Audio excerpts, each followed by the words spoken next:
Hello, good morning to all. एक बार फिर से श्री बालाजी एजुकेशन ग्रुप के ऑनलाइन प्लेटफॉर्म पे आप सभी का स्वागत है। तो आज का टॉपिक है हाइपरनेट्रीमिया। पिछली क्लास में आपको पढ़ा चुका हूँ मैं हाइपरकेलेमिया और हाइपोकेलेमिया क्या होता है। अब है हाइपरनेट्रीमिया क्या होता है। तो हाइपरनेट्रीमिया क्या होता है, इसके अंदर हाइपर मतलब मैंने पहले भी बता चुका हूँ कि हाइपर मतलब ज़्यादा। अगर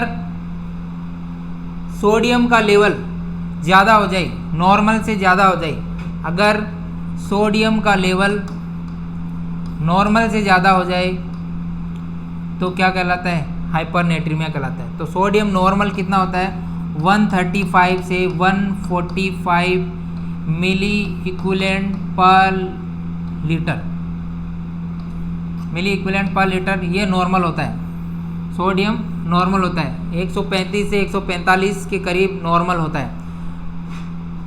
तो hypernatremia means a serum potassium level greater than 145 milliequivalent per litre. यहाँ देखो बताया हुआ है कि 145 से अगर सीरम सोडियम लेवल ज़्यादा हो जाए, सीरम सोडियम लेवल 145 से ज़्यादा हो जाए तो क्या कहलाता है, हाइपरनेट्रीमिया कहलाता है। उसे क्या कहते हैं, हाइपरनेट्रीमिया कहते हैं। If this level is more than 155 milli equivalent then condition can be life threatening. अगर 155 से ज़्यादा हो जाए, अगर 155 से ज़्यादा हो जाए, 155 मिली इक्विवेलेंट पर लीटर से ज़्यादा हो जाए तो कंडीशन क्या हो सकती है, लाइफ थ्रेटनिंग कंडीशन हो सकती है, यानी बहुत सीरियस कंडीशन हो सकती है,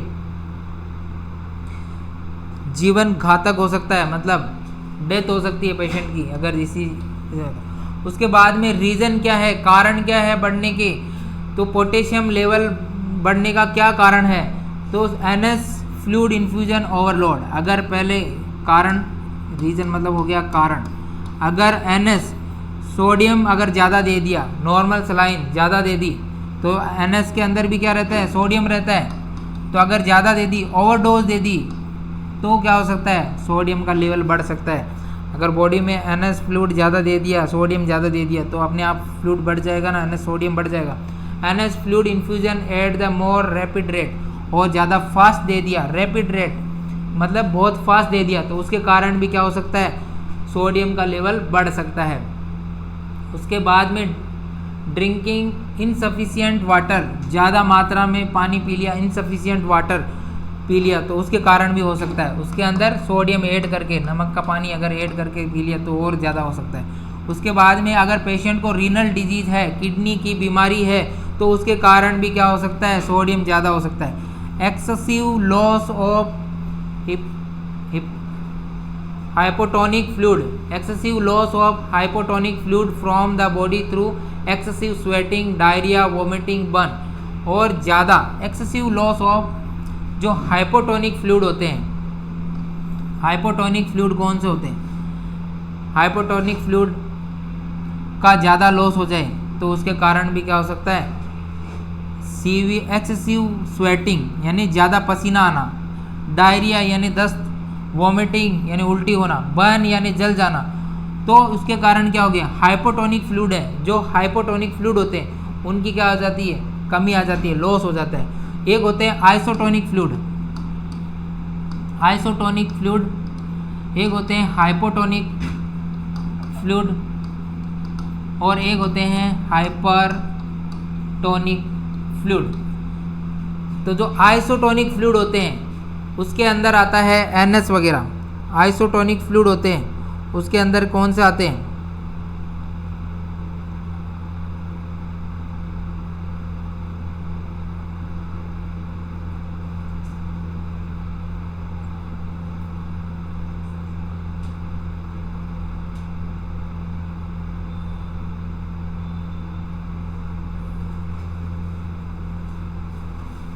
आइसोटोनिक फ्लूइड होते हैं उसके अंदर आते हैं एनएस,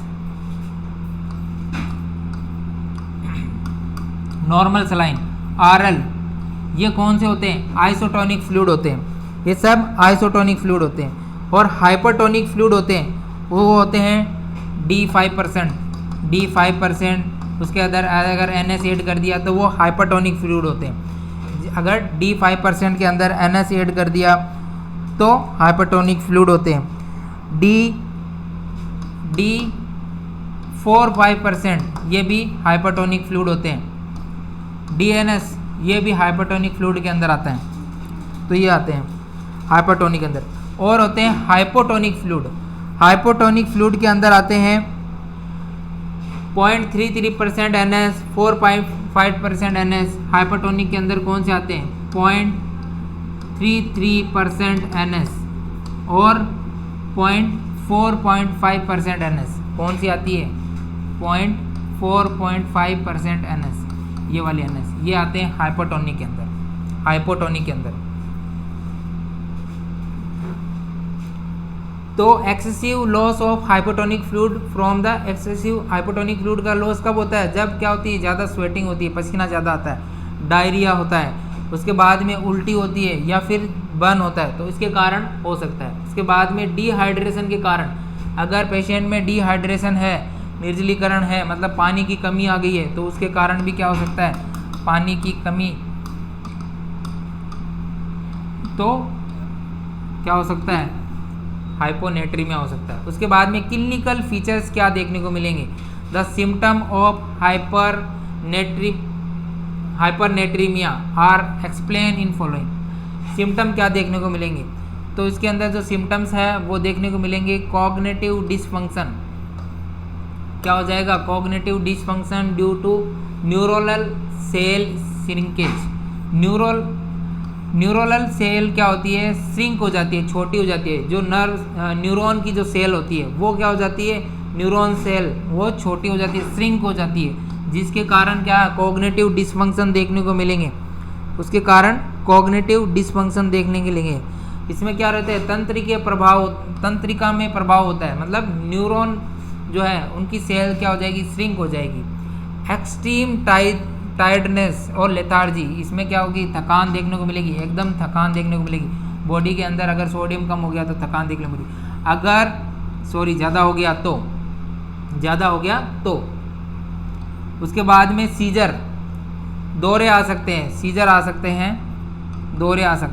उसके बाद में एबनॉर्मल वॉइस क्या हो सकती है? चेंज हो सकती है। कन्फ्यूजन हो सकता है, इरिटेबिलिटी हो सकती है, यानी इरिटेबिलिटी, चिड़चिड़ापन सा हो सकता है। ये कुछ सिम्टम देखने को मिलेंगे। चिड़चिड़ापन, भर्म हो जाएगा। कन्फ्यूजन को हिंदी में बोलते हैं भर्म है ना,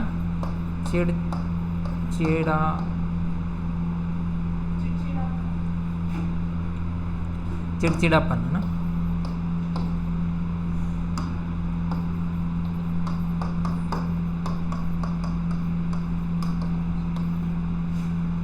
चिड़चिड़ापन देखने को मिलेगा, या सीजर आएंगे, दौरे आएंगे, भ्रम होगा, कन्फ्यूजन होगा। ये कुछ सिम्टम्स देखने को मिलेंगे। उसके बाद में sign and symptom due to dehydration.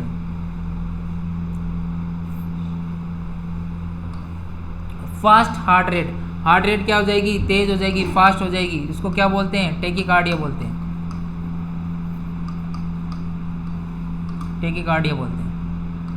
ठीक है, हार्ट रेट क्या हो जाएगी? तेज हो जाएगी, फास्ट हो जाएगी, टेकिकार्डिया। लो यूरिन आउटपुट क्या हो जाएगा? पेशाब कम हो जाएगा, यूरिन आउटपुट कम हो जाएगा। ओरल मुकोसा ड्राई हो जाएगी, क्या हो जाएगी? ड्राई देखने को मिलेगी। चेंज इन बीपी में चेंजेस देखने को मिलेंगे। बीपी भी क्या हो जाएगी? बीपी कम हो सकती है, ज़्यादा हो सकती है, बीपी में चेंजेस देखने को मिलेंगे। उसके बाद में अदर बीपी मोस्टली ज़्यादा ही देखने को मिलेगी। इसके अंदर हाइपरनेट्रिया के अंदर इंक्रीज ही होगी, हाइपरटेंशन देखने को मिलेगा। अदर सिम्टम्स के अंदर लोड रिडक्शन और वीकनेस देखने को मिल सकता है। डायग्नोसिस क्या करोगे? डायग्नोसिस में सेम है, इलेक्ट्रोलाइट्स चेक करते हैं हमेशा। तो इलेक्ट्रोलाइट्स में सोडियम चेक करते हैं। तो following lab test done diagnosis. तो सीरम सोडियम टेस्ट, तो सीरम सोडियम लेवल चेक करते हैं। तो ये किस में चेक करते हैं? सीरम इलेक्ट्रोलाइट्स का जब टेस्ट कराते हैं, ब्लड टेस्ट करवाते हैं सीरम इलेक्ट्रोलाइट्स का, तो उसके अंदर इलेक्ट्रोलाइट्स का टेस्ट करवाते हैं, तो उसके अंदर सोडियम, पोटेशियम और क्लोराइड सब देखते हैं। तो उसके अंदर सोडियम का लेवल देखेंगे, तो वो आएगा 135 से 140 135 से 145, इससे अगर 145 से ज़्यादा हो गया तो वो हाइपरनेट्रीमिया शो करेगा। उसके बाद में ब्लड ऑस्मोलैरिटी मेजर करेंगे, उससे पता लगता है। यूरिन सोडियम और ऑस्मोलैरिटी मेजर कर सकते हैं, यूरिन टेस्ट से भी पता लगा सकते हैं यूरिन में कितना सोडियम वगैरह है, तो यूरिन ऑस्मोलैरिटी वगैरह कर सकते हैं। Complete physical examination of the patient is be done, identify the, और फिजिकल एग्जामिनेशन करके भी पता लगा सकते हैं सिम्टम, फिजिकल एग्जामिनेशन करके सिम्टम से द्वारा भी पता लगा सकते हैं थोड़ा बहुत। लेकिन ट्रीटमेंट क्या करोगे? ट्रीटमेंट अगर सोडियम ज़्यादा हो गया बॉडी के अंदर तो क्या मैनेजमेंट करेंगे?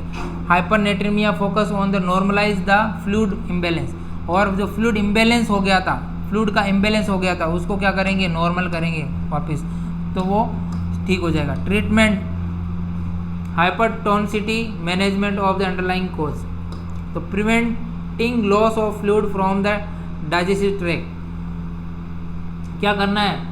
प्रिवेंट करना है, जो डाइजेस्टिव ट्रैक्ट से अगर फ्लूइड लॉस हो रहा है तो उसको प्रिवेंट करना है। Treatment of the febrile hyperglycaemia या ग्लाइकोसूरिया, और ग्लाइकोसूरिया या हाइपरग्लाइसीमिया है, इसको क्या करना है? ट्रीट करना है, तो उसके कारण भी सोडियम लेवल नॉर्मल हो जाएगा। उसके बाद में discontinue use of diuretic drugs, अगर डायूरेटिक्स चल रही है, लेसिक्स वगैरह चल रही है, तो अगर उनको क्या करना है? डिसकंटिन्यू कर देना है, यानी स्टॉप कर देना है, उसको क्या करना है? स्टॉप करना है। लेक्टुलोज वगैरह चल रहा है तो उसको भी स्टॉप कर देना है। ट्रीटमेंट ऑफ हाइपरकैल्सीमिया और हाइपोकैलेमिया, क्या करना है? ट्रीटमेंट देना है हाइपरकैल्सीमिया का और हाइपोकैलेमिया का। हाइपोकैलेमिया मतलब पोटेशियम का कम हो जाना, और हाइपरकैल्सीमिया मतलब कैल्शियम का ज़्यादा हो जाना, कैल्शियम का ज़्यादा हो जाना, कैल्शियम का ज़्यादा हो जाना, कैल्शियम का ज़्यादा हो जाना, और हाइपोकैलेमिया मतलब पोटेशियम का कम हो जाना, अभी जो पिछली क्लास में पढ़ाया हुआ है। उसके बाद में कंज्यूमिंग लो सोडियम डाइट, अगर पेशेंट का सोडियम पहले से ज़्यादा है तो उसे कम से कम सोडियम डाइट लेनी चाहिए। सोडियम डाइट क्या लेनी चाहिए? कम लेनी चाहिए। सोडियम डाइट क्या लेनी चाहिए? कम लेनी चाहिए। उसके बाद में नर्सिंग एक्शन क्या है? नर्सिंग एक्शन है, nursing action weight measure of the patient should be done daily, और पेशेंट का क्या करना है? डेली वेट मेजर करना है, कितना वेट है, अगर वेट बढ़ रहा है घट रहा है वो मेजर करना है।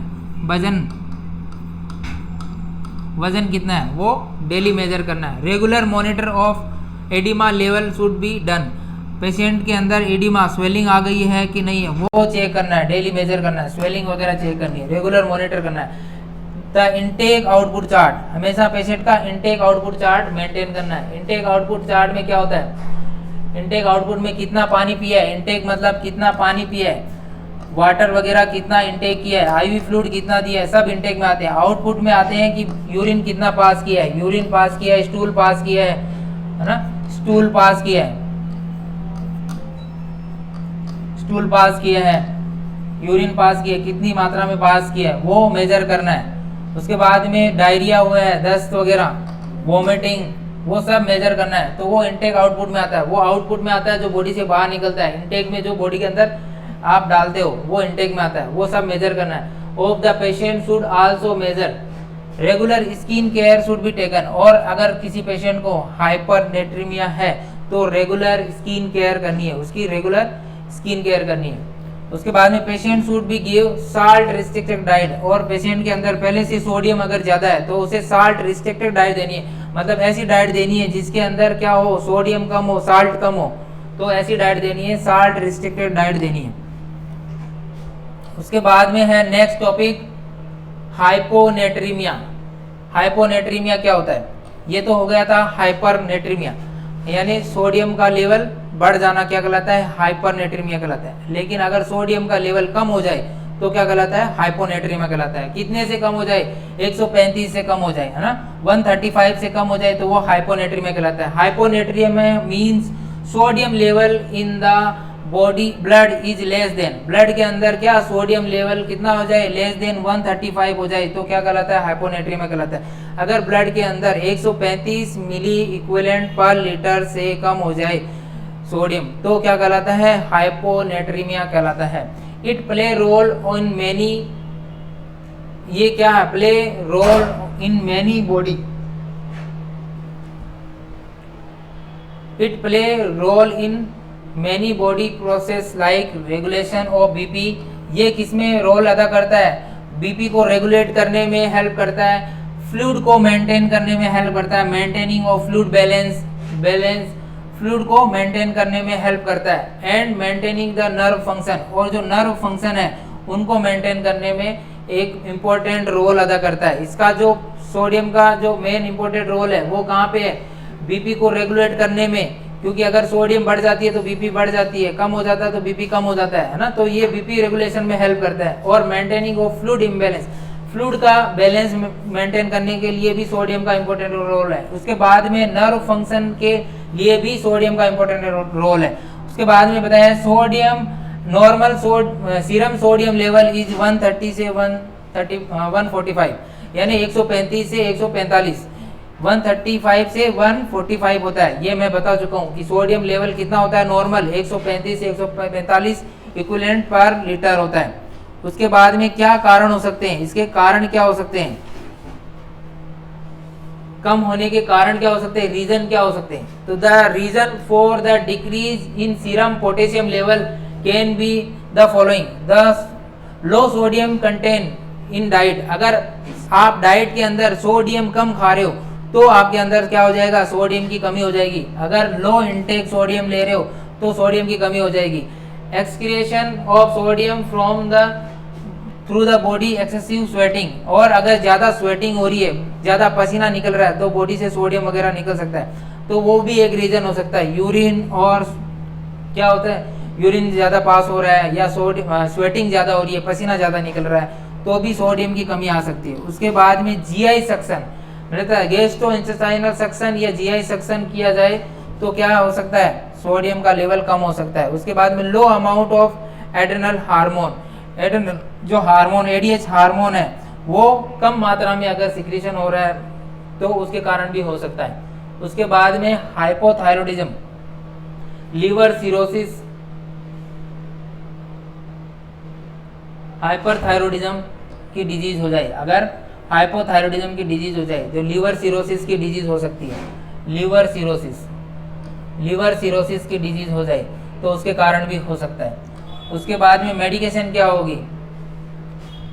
मेडिसिन, कौन सी मेडिसिन की वजह से हो सकता है? तो ज्यादा डायूरेटिक्स खाने की वजह से हो सकता है,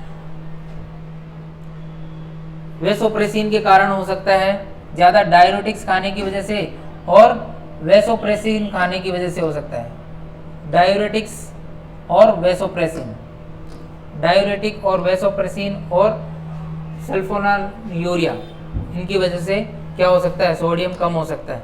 डायूरेटिक्स में बता चुका हूँ, लेसिक्स वगैरह आती है, वेसोप्रेसिन और कुछ ड्रग्स और हैं, उनके कारण भी क्या हो सकता है? सोडियम कम हो सकता है। Loss through the lungs, pulmonary adenoma, और पल्मोनरी एडिनोमा के कारण हो सकता है, इनके कारण भी हो सकता है।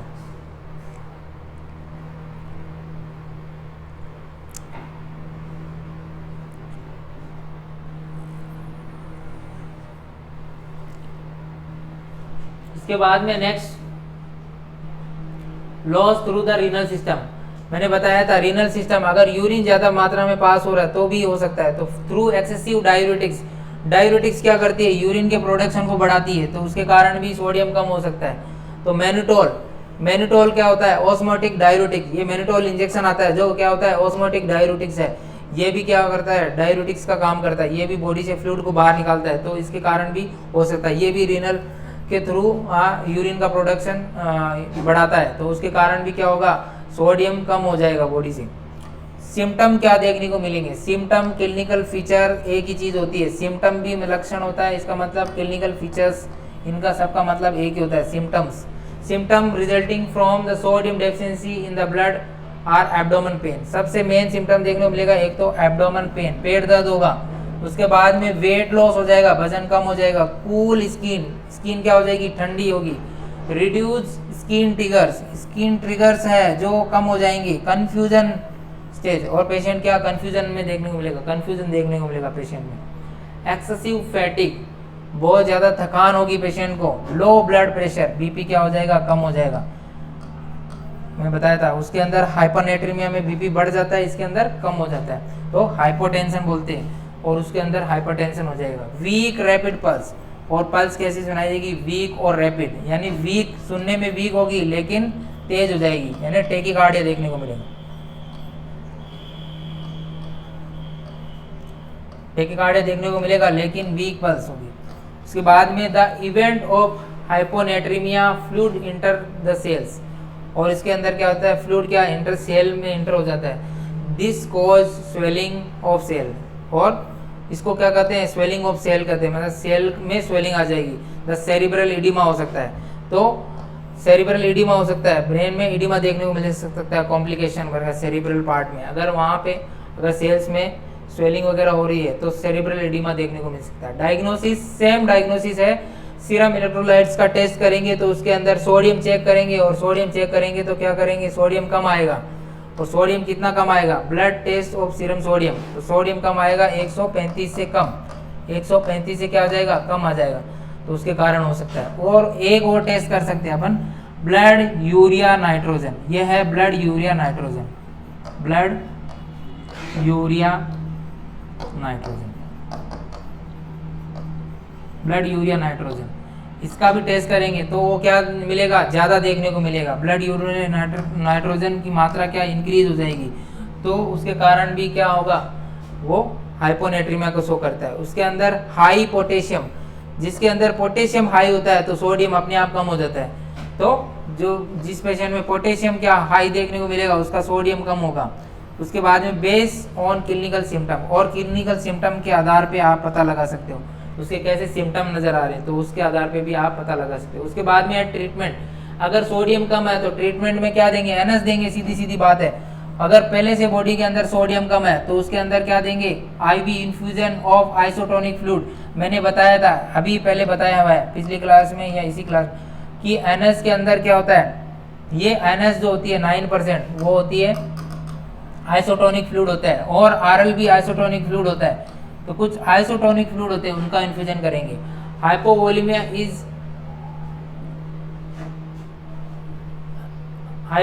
Is complaint by the hyponatremia, और क्या हो सकता है, हाइपोवोलेमिया हो सकता है हाइपोनेट्रीमिया के कारण, क्योंकि अगर इसमें सोडियम कम हो गया तो इसके अंदर वॉल्यूम भी कम हो सकता है, फ्लूइड भी कम हो सकता है। उसके बाद में हाइपरटोनिक एनेसियल infusion is recommended for the chronic patient, और कुछ क्रोनिक पेशेंट को हाइपरटोनिक फ्लूइड भी दे सकते हैं। मैंने भाई भी फ्लूइड के अंदर बताया कि हाइपरटोनिक कौन सा होता है, हाइपोटोनिक कौन सा होता है, हाइपरटोनिक कौन सा होता है, और आइसोटोनिक कौन सा होता है। तो हाइपरटोनिक एनेसियल infusion recommended for the chronic patient, जो क्रोनिक पेशेंट होता है उसको हाइपरटोनिक फ्लूइड दे सकते हैं, जो NS 3% वाला होता है, और एक होता है NS 0.45% होता है, हाफ NS बोलते हैं, ये वाले फ्लूइड उसको दे सकते हैं। उसके बाद में पेशेंट क्रोनिक पेशेंट है तो उसे डोपामीन वगैरह दे सकते हैं, recommended for infusion with dopamine. Dopamine क्या करता है, बीपी को बढ़ाता है। Circulatory stimulant is given to treat shock like condition, और वो शॉक लाइक कंडीशन को ट्रीट करने के लिए। Treatment of other cause, other cause में क्या ट्रीटमेंट देते हैं, अदर जो कोज है उसके कारण उसमें क्या ट्रीटमेंट देते हैं। तो नर्सिंग एक्शन क्या होगा, high sodium diet should be given. अगर पेशेंट के अंदर सोडियम कम है तो नर्स को क्या रखना है, ध्यान में रखना है, डाइट जो है डाइट के अंदर हाई सोडियम होना चाहिए, जो उसको खाना खिला रहे हो उसके अंदर सोडियम क्या होना चाहिए, वो हाई होना चाहिए। उसके बाद में नेक्स्ट है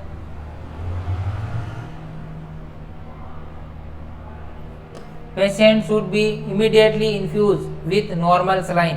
हमेशा अगर सोडियम कम हो गया है तो नॉर्मल सलाइन स्टार्ट कर देनी है, एनएस क्या कर देनी है, स्टार्ट कर देनी है 9% वाली, थ्रू बाय आईवी, और आईवी इंट्रावेनस इन्फ्यूजन के द्वारा। आईवी मतलब इंट्रावेनस, वेन के द्वारा, intravenous. Regular measurement of the patient blood pressure is necessary, और क्या करना है, पेशेंट का जो रेगुलर बीपी मेजर करना है, ब्लड प्रेशर मेजर करना है, बीपी चेक करना है।